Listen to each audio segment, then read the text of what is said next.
Greetings, this is Jim Lindsay. This is part 2 of your spreadsheet boot camp. I'm at the Blackboard website, and as you look at this, you'll see there are instructions, a reading assignment, several items you use for part 1, and then down here at the bottom there's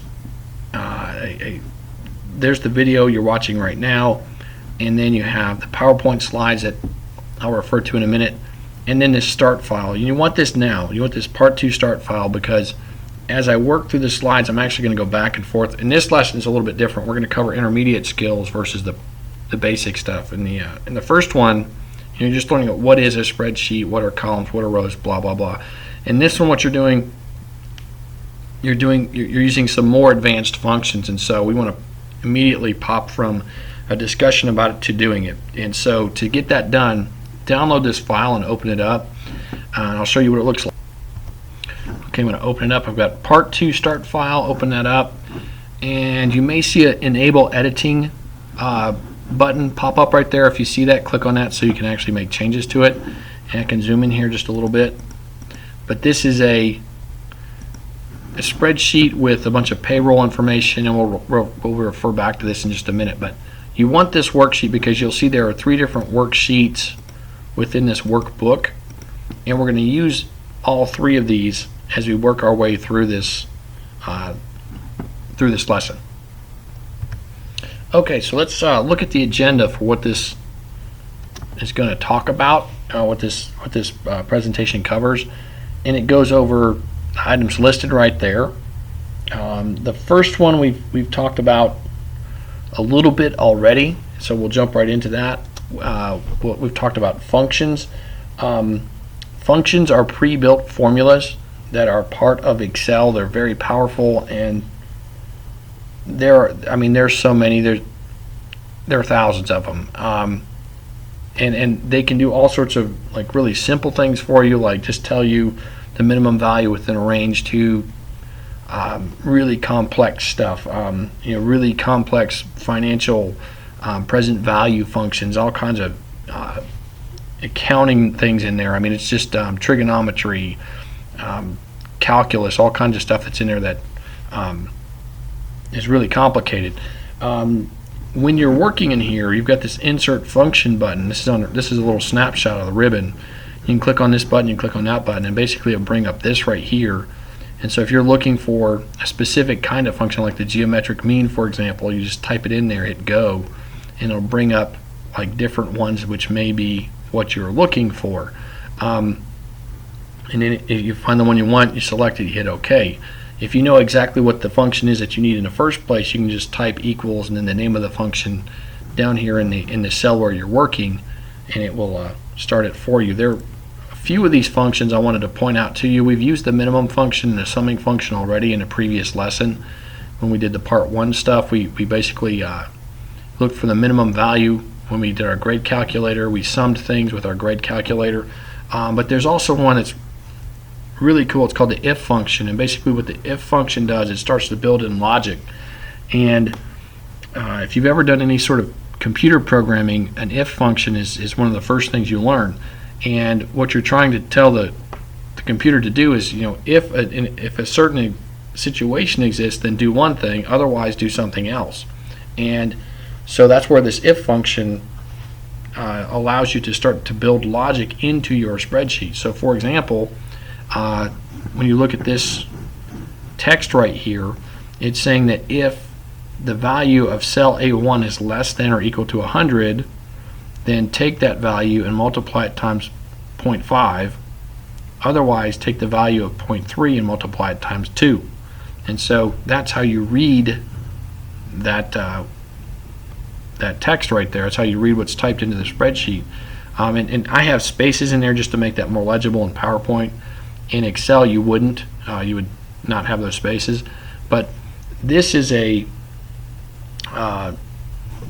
really cool function. We'll try this out in just a minute.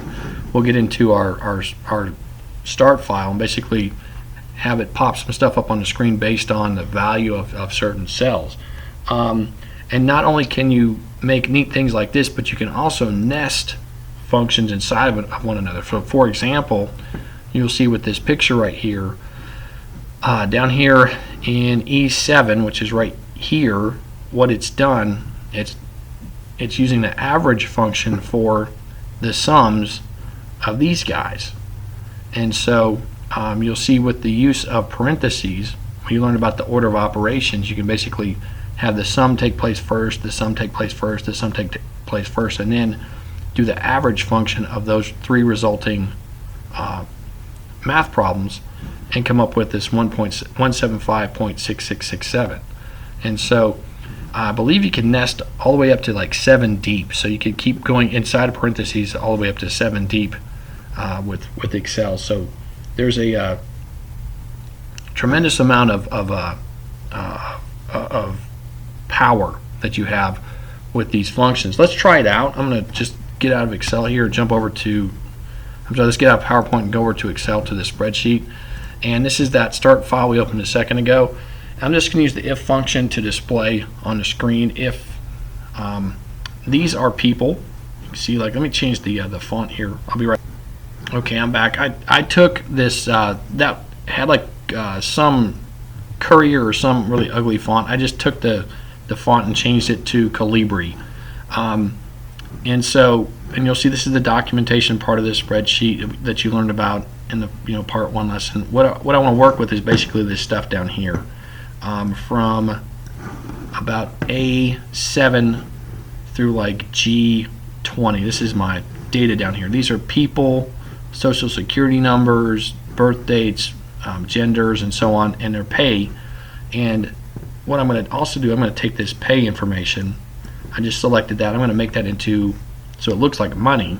You'll see under the number part, they've got this little $sign button. I can click on this little $sign button and make that dollars, or I can make it pounds or euros or whatever. But I'm just going to make that dollars, so it's a little bit easier to read. And to the right of it, we'll build a little if function here, which basically says, we'll rate it. We'll rate that pay. And I guess with the other guys here, you'll see like, and I'll take all of these guys right here and just make them with a right alignment. Okay, so basically what I want to show up here is if somebody makes over $30,000, I want to say okay, and if it's under $30,000, I'm going to say not good. So okay, or I'll say good or bad. So if it's over 30,000, it'll be good. If it's under 30,000, I want it to say bad. Now, how do you do that? Well, you do it with an if function. And so all formulas begin with what character, and the answer, of course, is equals sign. So equals, and you type in if, and you have to start to build your if statement, right? So that starts with the parentheses, and the first thing that you'll be prompted down here saying, what is the test? Well, the test is this. And I'm going to do this actually in parentheses. So I'm going to put another parentheses. I'm going to say if that guy is less than or equal to 30,000, then, and I'll close my parentheses, and then what I want to do, that's my test. If that's true, so if it's less than or equal to 30,000, I want to put on the screen bad. So then I have to put in basically in quotation marks here any sort of text I want. I'm going to put bad. And the next thing I want to do, if it's not true, if it's false, basically if it's more than $30,000, I'm going to put a comma. So I'm now working with if it's false. I'm going to put good. So I'm going to put in quotation marks here, good. I'll put quotation marks, and I'll close my parentheses, and you'll see that when I do that, basically the color matches up here. It will finish my statement. So I'm going to hit enter, and if I copy that down to these other cells here, it looks at this value, and again, if it's above 30,000, gives me good. Otherwise, it lists it as bad. So that's an example of using that if statement right there, just to get that to pop up a little bit bigger, or I'll hit F2. But that's an if statement, that's a function, and you can start to nest things inside of here. So again, to build that logic. So think about how you might use that, but very powerful feature of of Excel. You can start to build in logic and have it start to do things for you accordingly. Okay, let me jump back to my presentation real quickly. And all right, the next thing I wanted to bring up to you is the idea of a named range. And you can give names to cells and that or areas of spreadsheets, and that becomes really valuable or really helpful, because then you can select things and refer to things based on their name, as opposed to having to refer to it by its cell address. And you and I as human beings are much better at remembering and working with names than we are with cell addresses or numbers. And so what we can do is we can name our stuff and then work with it. So here's an example of that, where somebody's gotten into this cell, this worksheet, and identified these guys, and they're going to give it a name. It's got the address right here, what they want to name it. Let me show you how that that works in the real world. Before I jump over to the Excel sheet, there's also this thing called auto calculate, and I'll point that out to you when we get into the spreadsheet. But when you select things like a range of cells, if you look down in the status area down here, it'll tell you things like there's 4 things in that. There are 4 cells in that range, that the sum of that is 750, and so on. Average is so and so. And so if you're trying to find information real quickly, you can just highlight cells in Excel and then look down to the status area and see all kinds of auto-calculated values. But let me jump into Excel, and so let me work with let me name something. First, let me take this area right here, and where I use this the most personally is when I work with big worksheets, and there are certain areas of the worksheet that I want to print. So for example, let's say, because this is small, what you're looking at here, we're only from A through H, and we're going from rows 1 through 20. And even like when I do your grades, I mean, I'll be from A, maybe like 50 columns over, and then I'll have, like, if I'm doing grades for like all my 141 classes, I may have like 120 or 130 people in there.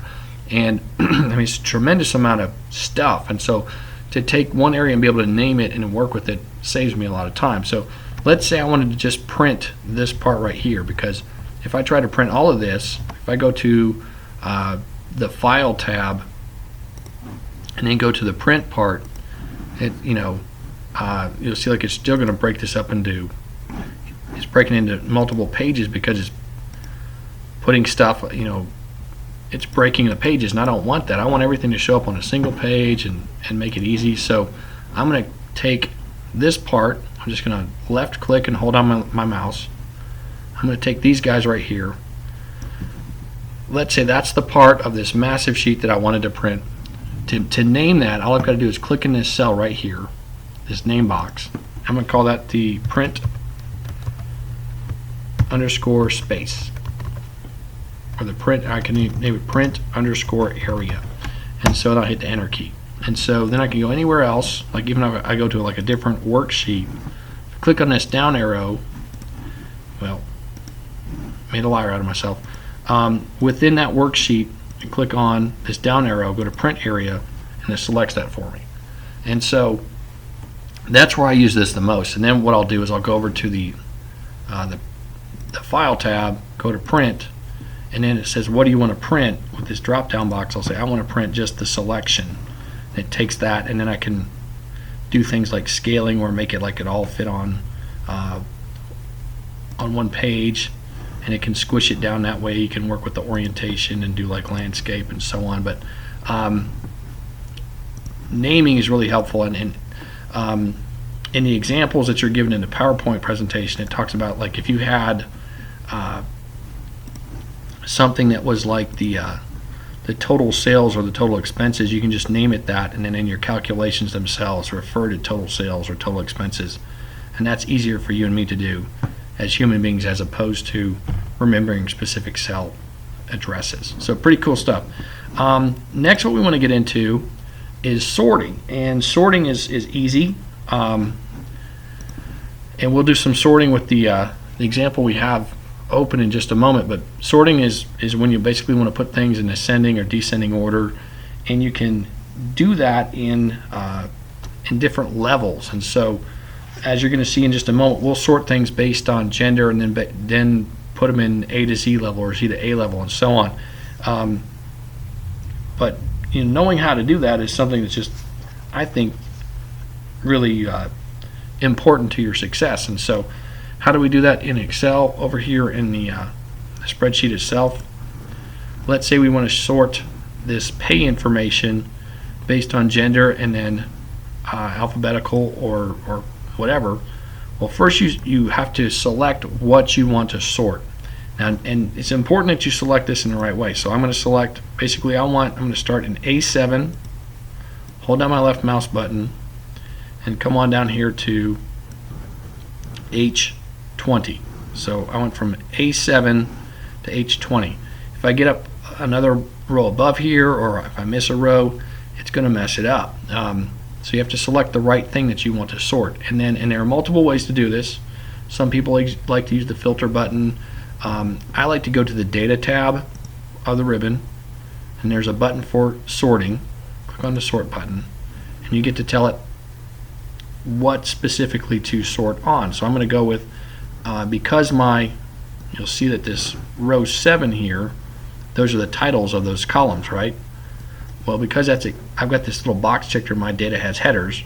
Because that's checked, that allows me to select things like this. So I can go by, let's say, by gender or their sex, and we'll have the females before the males, so A to Z. Then we'll add a level, and we'll say next what we want to do is have the person's last name from Z to A, and then if there's any duplicates, we could add another level here. Let's make it so that they then go from with their rate of pay, their base pay, from largest to smallest, and you hit OK, and then it sorts it accordingly. So we have our females first, then our males. You'll see that they're in Z to A order. In cases where I don't see any duplicates as far as last names go. If we did have that in gender, then it would then go to their base pay as the thing it's sorted on. So pretty easy to do, but pretty cool. Again, select what you want, go to the data, sort, and then work within this interface as you want to. So good. Okay, so let's next get to our next one, which is basically talking about graphing. And to do that, I'm going to switch from this worksheet to another worksheet.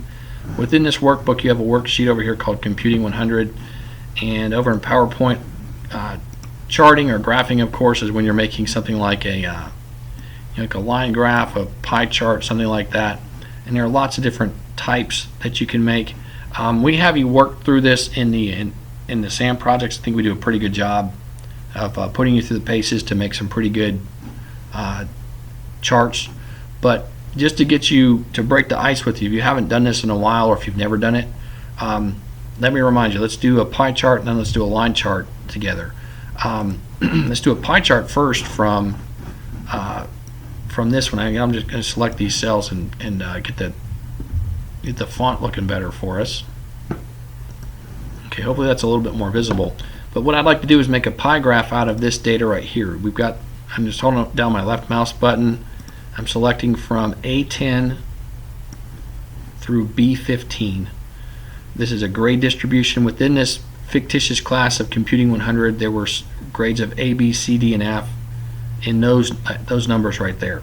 So how do you make a chart out of that? Well, it's easy. You go to Insert, and you'll see that one of your choices you can insert charts, and then you can click on specific kinds of charts like bar charts, line charts. Well, I want a pie chart. I'm going to click on this little down arrow for the pie charts here, and I'll go with like a 3D pie right there. And then from here I could go in and I could start to work with the title of it, grade distribution,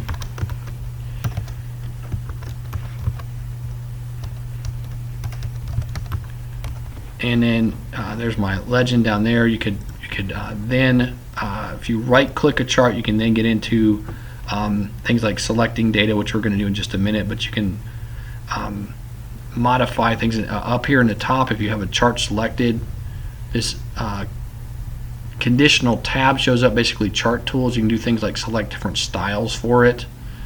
There are buttons here, like let's say you wanted to change the legend or not have the legend showing up. I mean, these sorts of things, you can go in here and work with them accordingly right there. But that's your basic chart. So like, again, select what you want to chart, go to insert, go to the chart area and select the kind of chart that you want to insert. Let me go to the next tab. Let me go to fat-free muffins here, and let me adjust the font, and then we'll get into this one. Okay, I've made the font a little bit more readable. I think it's I've changed it to Calibri. And as you zoom in here and look at this, this is basically this is a really old CIS 243 case. Back when I taught CIS 243, it's called CIS 343, about 1,000 years ago. And in this case, what you were trying to do is prepare this pro forma income statement, and it had to display the break-even point. And the reason for this is that this character in this case was trying to go and get a loan from a bank. They had they had to show the banker, hey, you know, I have a viable business idea.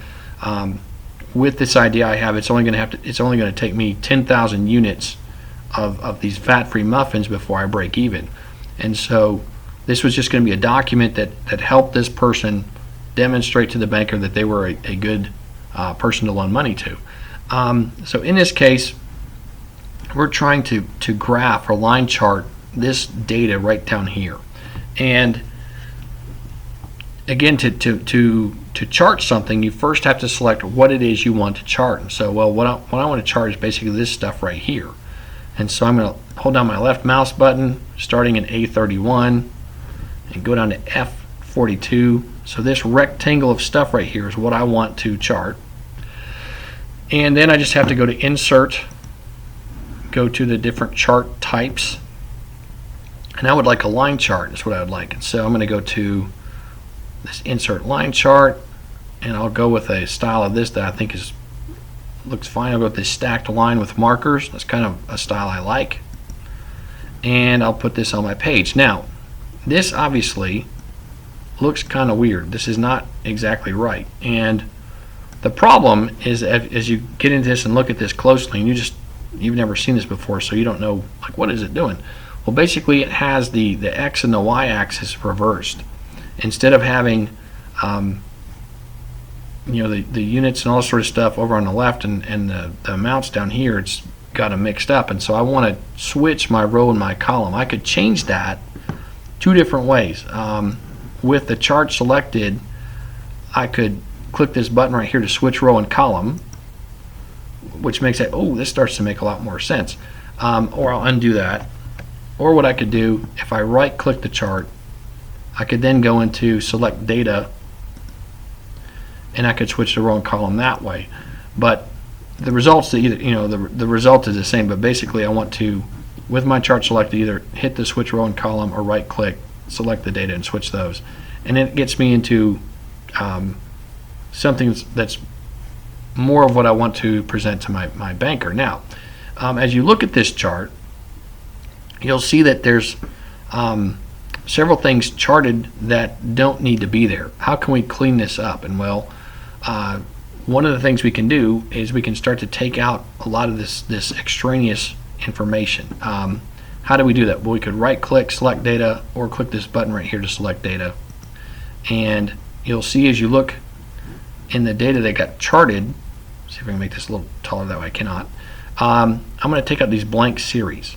And so I'm just going to select the blank series I don't want, remove those, and as I do that, you'll see that my chart up here starts to get a little bit prettier and look a little bit better. And again, you're appealing to somebody to loan you money, so you want to put your best foot forward and look as good as possible. So that right there looks dramatically better than what I had a second ago.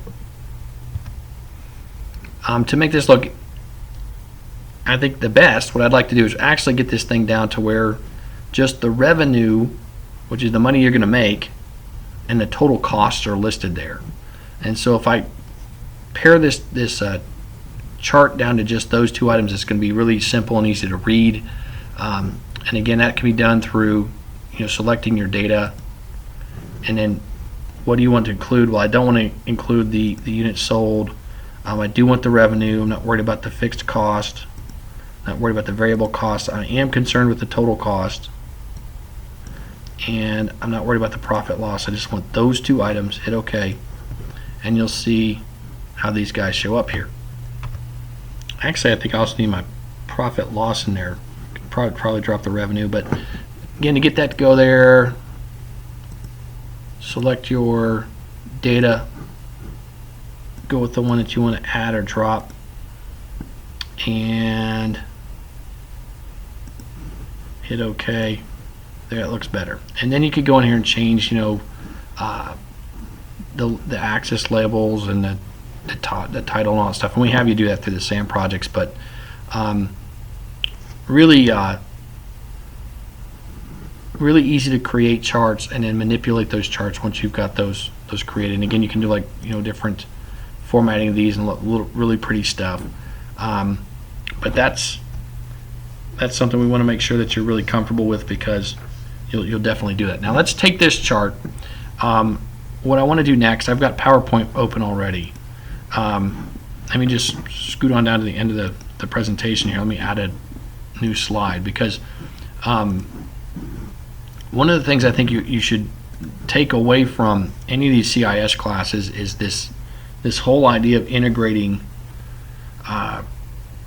data from one application into another seamlessly. All of this data is stored in an XML format. And when you look at how the file names, you have like XLSX, right? Let me save this.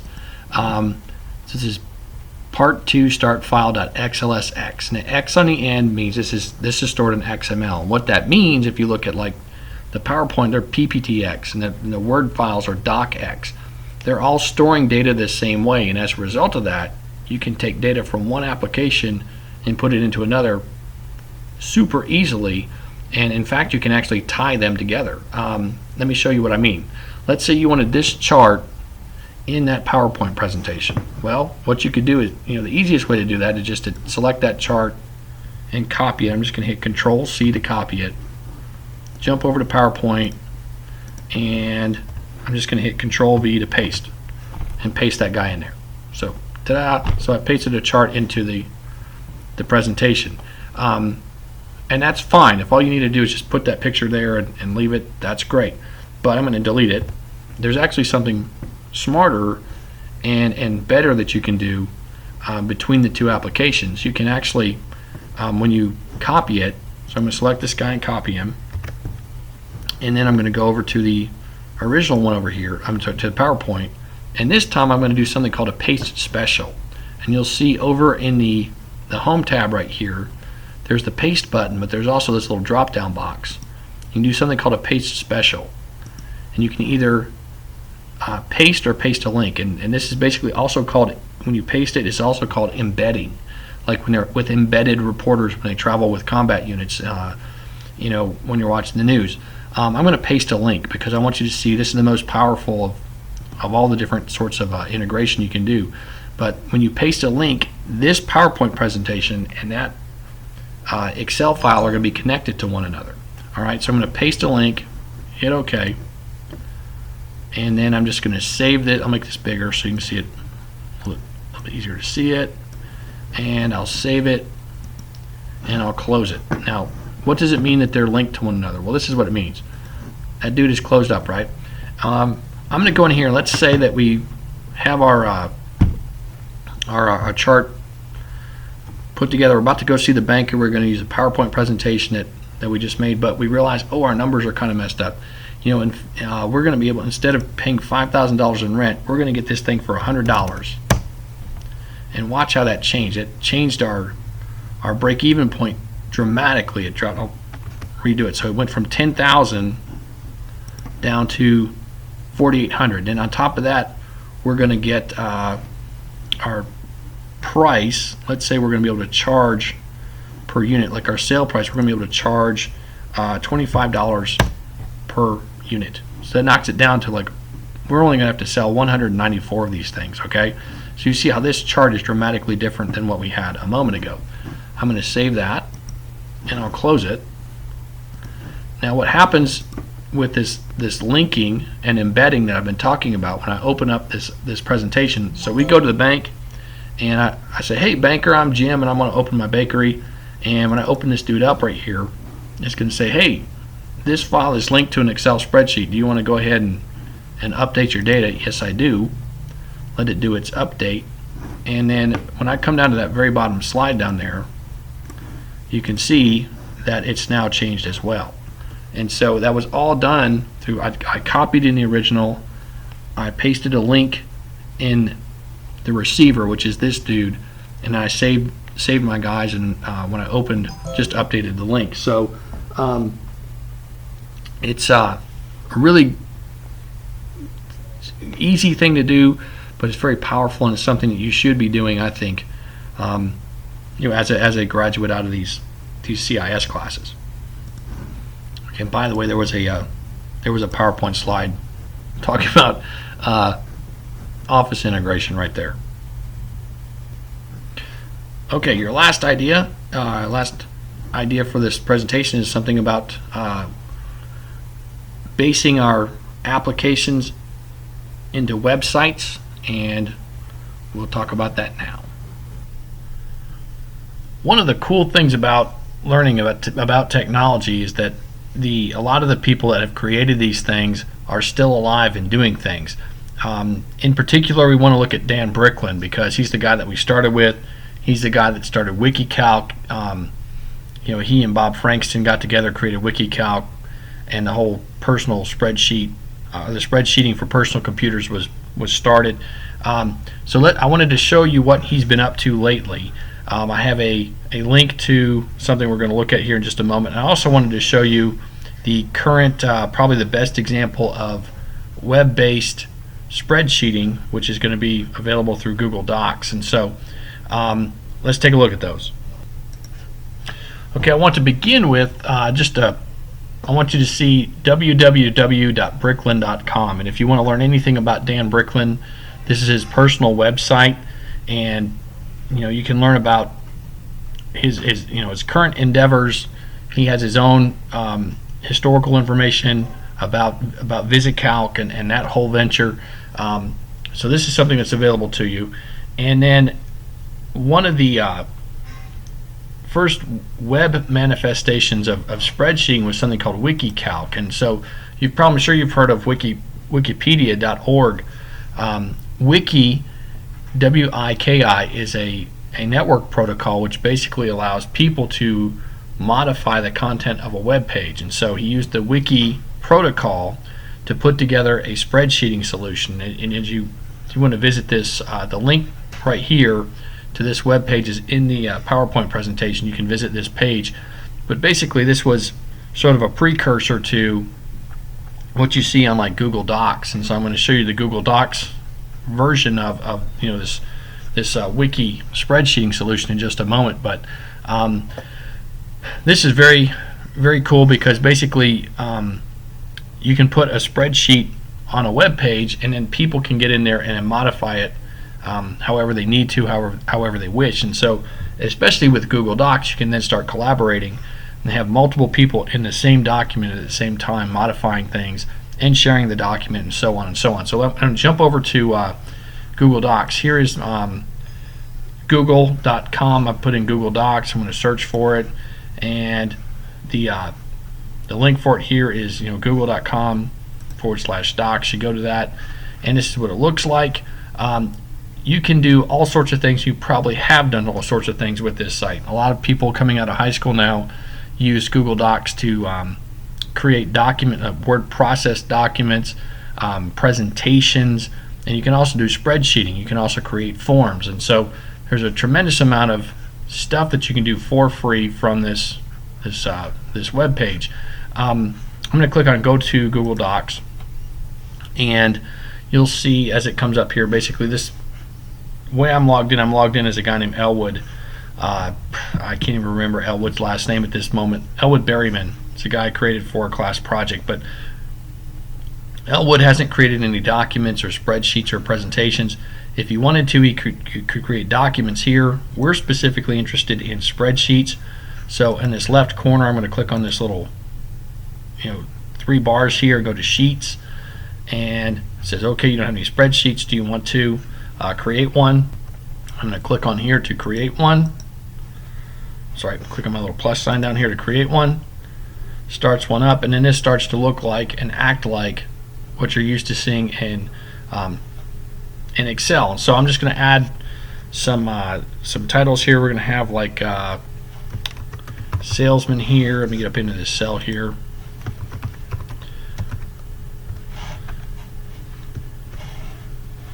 Have quarter 1, quarter 2, quarter 3, quarter 4. So what I want you to see is that I'm just typing in, and all of this is happening on Google's application server, on their spreadsheet server. I don't have to save anything. Everything I'm working on is automatically being saved. You see, like, all changes saved in the drive. This is all, and it's all being stored in Google Drive, which is completely free. And I think you get about 15 gigabytes of space at this point. But from here, I'm going to pause it. I'm going to pause the recording and fill out the rest of this. But basically, I'm going to put in just some data like people's names and sales figures here. So I want you to see like the formula capabilities that you have from this site. Okay, so now I've supplied some information here for Tom, Mo, Curly, and Larry, and I put in, these are just numbers typed in here. There's no formula yet, but if I want to do things like sums, or like you're used to seeing summing in Excel, you can do the same sort of thing here. I want to sum these guys right here, and it's the same exact deal as I would have in an Excel. And it's what's cool about this, I'm just going to get down here and just copy stuff over like I would in Excel. And so you'll see that these formulas are showing up in this address bar.